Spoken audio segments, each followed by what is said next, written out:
How did a modern city create a slum? Looking at the local government in the city of Hamilton, New Zealand, you might assume a baseline of widespread prosperity. Bureaucratic wealth is highly visible here. This chart shows the dramatic scale of that civic wealth. The Hamilton City Council's chief executive earns over $405,000 a year, and certain senior council staff sit in pay bands stretching up to $383,805. But the Hunger Monitor study reveals a striking contradiction. Right now, 40% of families in the wider Waikato region lack reliable access to affordable, nutritious food, a state classified as being food insecure. That is the highest rate in the entire country. The council is just one employer.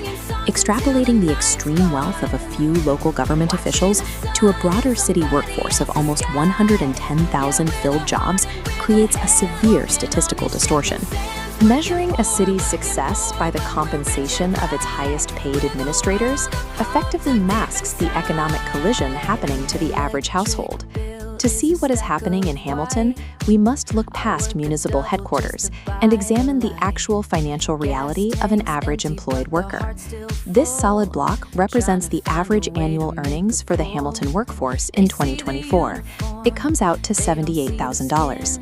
Pitted against the macroeconomic pressure of high interest rates, an average household purchasing an average-priced home now sacrifices 46% of that income entirely to mortgage repayments.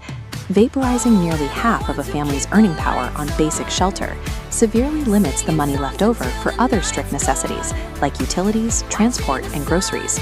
This pie chart shows the downstream effect of that math. More than 2/3 of the people currently seeking food support in the area are working families, the majority of whom have never needed assistance before. In the current economic climate, the traditional assumption that securing full-time employment acts as a mathematical shield against poverty is broken.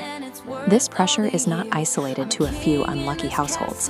It scales across the entire geography of Hamilton's residential neighborhoods. The city is enduring a severe housing shortage cascade.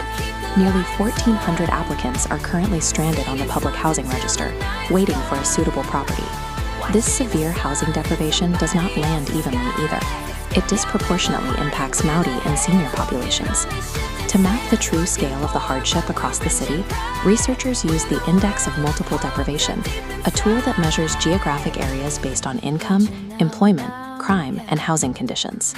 On this map of Hamilton, 64.1% of the city's data zones are classified as high deprivation. The most extreme metric lies in Quintile 5, the most deprived zones in New Zealand, including Fairfield, Enderley, Maeroa, and Bader. 38% of Hamilton's population lives within these specific boundaries. Extreme, concentrated poverty defines the lived reality for a massive portion of the city. The assumption that Hamilton is universally prosperous is definitively false. Stepping away from the geographic maps, the crisis becomes incredibly visceral.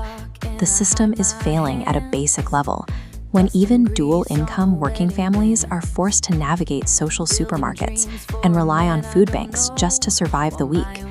Massive civic payrolls at the top of the municipal ladder do absolutely nothing to insulate the average citizen from macroeconomic factors and intense cost of living pressures. The new Hamilton working class is defined by impossible daily choices. Parents must choose between paying rent, keeping the lights on, or feeding their children. As long as we measure economic success by the highest earners, we remain dangerously blind to the working poor, ignoring the thousands of residents proving that a paycheck alone is no longer enough to survive.